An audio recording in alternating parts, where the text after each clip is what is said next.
जय श्री राम। मंगल भवन अमंगल हारी, द्रवहु सुदशरथ अजीर बिहारी। देखन मिस मृग बिहग तरु, फिरई बहोरी बहोरी। निरखी निरखी रघुबीर छवि, बाढ़ई प्रीति न थोरी। सियावर रामचंद्र की जय, पवन सुत हनुमान की जय। हरे हरे महादेव की जय। अर्थात मृग पक्षी और वृक्षों को देखने के बहाने सीता जी बार बार घूम जाती हैं और श्री राम जी की छवि देख देख कर उनका प्रेम कम नहीं बढ़ रहा, यानी बढ़ता ही बढ़ता जाता है। जानी कठिन शिव चाप बिसुरती, चली राखे उर श्यामल मूर्ति। प्रभु जब जाते जाने की जानी, सुख स्नेह शोभा गुण खानी। अर्थात शिवजी जी के धनुष को कठोर जानकर वे विसुरती यानी मन में विलाप करती हुई हृदय में श्री राम जी की सांवली मूर्ति को रखकर चली। शिवजी जी के धनुष की कठोरता का स्मरण आने से उन्हें चिंता होती थी कि ये सुकुमार रघुनाथ जी उसे कैसे तोड़ेंगे। पिता के प्रण की स्मृति से उनके हृदय में शोक था ही, इसलिए मन में विलाप करने लगी। प्रेमवश ऐश्वर्य की विस्मृति हो जाने से ही ऐसा हुआ।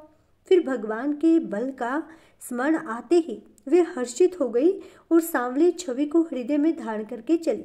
प्रभु श्री राम जी ने जब सुख स्नेह शोभा और गुणों की खान श्री जानकी जी को जाती हुई जाना, परम प्रेम में मृदु मसिकी नहीं, चारु चित भीति लिखिल नहीं। गई भवानी भवन बहोरी, बंदी चरण बोली कर जोरी। अर्थात तब परम प्रेम की कोमल शाही बनाकर उनके स्वरूप को अपने सुंदर चित्ररूपी भित्ति पर चित्रित कर लिया। सीता जी पुनः भवानी जी के मंदिर में गई और उनके चरणों की वंदना करके हाथ जोड़कर बोली, जय जय गिरिवर राज किशोरी, जय महेश मुख चंद चकोरी। जय गज बदन सड़ानन माता, जगत जननी दामिनी दुति गाता। अर्थात हे श्रेष्ठ पर्वतों के राजा हिमाचल की पुत्री पार्वती, आपकी जय हो, जय हो। हे महादेव जी के मुख रूपी चंद्रमा की और टकटकी लगाकर देखने वाली चकोरी, आपकी जय हो। हे हाथी के मुख वाले गणेश जी और 6 मुख वाले स्वामी कार्तिकेय जी की माता, हे जगजननी, हे बिजली की सी कांतियुक्त शरीर वाली, आपकी जय हो। नहीं तवे आदि मध्य अवसाना, अमित प्रभाव बेदु नहीं जाना। भव भव विभव पराभव कारिणी, बिसव विमोहनी सब बस बिहारिणी। अर्थात आपका न आदि है, न मध्य है और न अंत है। आपके असीम प्रभाव को वेद भी नहीं जानते। आप संसार को उत्पन्न पालन और नाश करने वाले हैं, विश्व को मोहित करने वाली और स्वतंत्र रूप से विहार करने वाली हैं। पति देवता सुति महु मातो, प्रथम तव रेख। महिमा मित न सकहि कही, सहस शारदा शेष। सियावर रामचंद्र की जय, पवन सुत हनुमान की जय। हर हर महादेव की जय। अर्थात पति को इष्टदेव मानने वाली श्रेष्ठ नारियों में हे माता, आपकी प्रथम गणना है। आपकी अपार महिमा को हजारों सरस्वती और शेष जी भी नहीं कह सकते हैं। सेवत तो ही सुलभ फल चारी, बरदायनी पुरारी प्यारी। देवी पूजी पद कमल तुम्हारे, सुर नर मुनि सब हो ही सुखारे। अर्थात हे भक्तों को मुंह मांगा वर देने वाली, हे त्रिपुर के शत्रु शिवजी जी की प्रिय पत्नी, आपकी सेवा करने से चारों फल सुलभ हो जाते हैं। हे देवी, आपके चरण कमलों की पूजा करके देवता, मनुष्य और मुनि सभी सुखी हो जाते हैं। मोर मनोरथ जानहु नीके, बसहु सदा और पुर सब ही के। किन्हेउ प्रगटन कारण तेहि, अस कहि चरण गहे विदेहि। अर्थात मेरे मनोरथ को आप भली भांति जानती हैं, क्योंकि आप सदा सबके हृदय रूपी नगरी में निवास करती हैं। इसी कारण मैंने उसको प्रकट नहीं किया। ऐसा कहकर जानकी जी उनने उनके चरण पकड़ लिए। विनय प्रेम बस भई भवानी, खसी माल मूर्ति मुसुकानी। सादर सिए प्रसादु सिर धरेउ, बोली गोरी हर्षो ही भरेउ। अर्थात गिरिजा जी सती जी के विनय और प्रेम के वश में हो गई। उनके गले की माला खिसक पड़ी और मूर्ति मुस्कुराई। सीता जी ने आदर पूर्वक वह प्रसाद यानी माला को सिर पर धारण किया। गौरी जी का हृदय हर्ष से भर गया और वे बोली, सुनु सिय सत्य आशीष हमारी, पूजहि मन कामना तुम्हारी। नारद बचन सदा सुचि साचा, सोबरु मिलहि जाहि मनुराजा। अर्थात हे सीता, हमारी सच्ची आशीष सुनो, तुम्हारी मनोकामना पूर्ण होगी। नारद जी का वचन सदा पवित्र यानी संशय भ्रम आदि दोषों से रहित और सत्य होता है।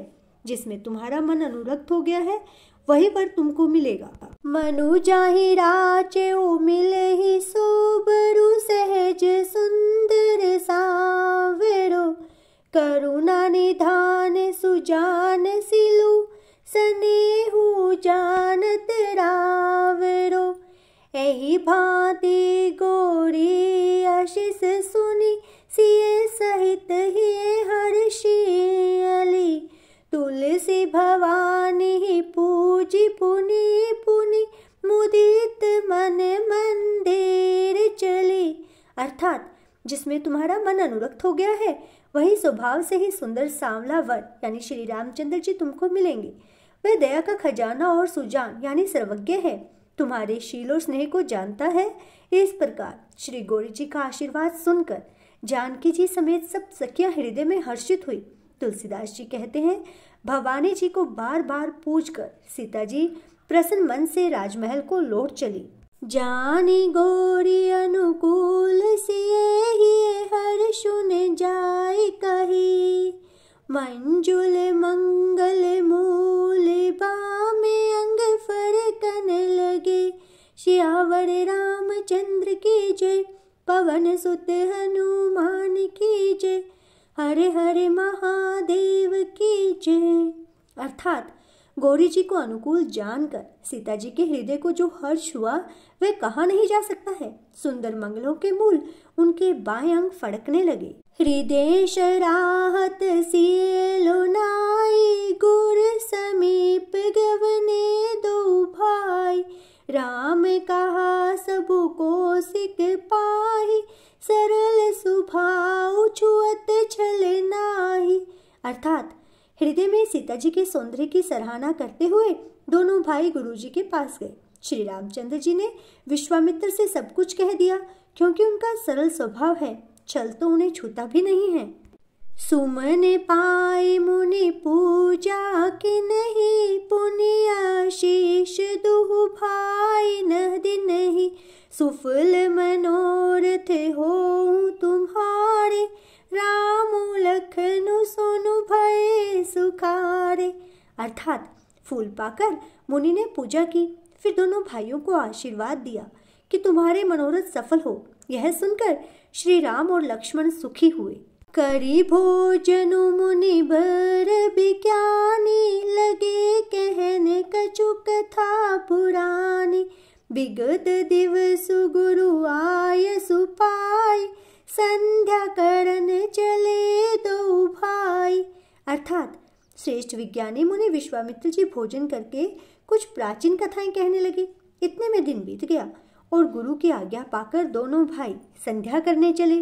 प्राची दिशि ससी उयउ सुहावा, सिय मुख सरिस देखि सुख पावा।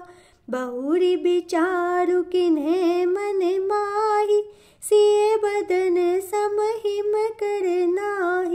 अर्थात उधर पूर्व दिशा में सुंदर चंद्रमा उदय हुआ। श्री रामचंद्र जी ने उसे सीता के मुख के समान देखकर सुख पाया। फिर मन में विचार किया कि यह चंद्रमा सीता जी के मुख के समान नहीं है। और इसके साथ ही आज का श्री रामचरितमानस का पाठ संपन्न होता है। कल आगे की कथा का रसपान करने के लिए हमसे जुड़े रहें। और यदि अभी तक आपने इस चैनल को सब्सक्राइब नहीं किया है तो इसे सब्सक्राइब करें, और आपको ये वीडियो थोड़ी सी भी अच्छी लगी हो तो प्लीज़ इसे लाइक भी करें। जय श्री राम।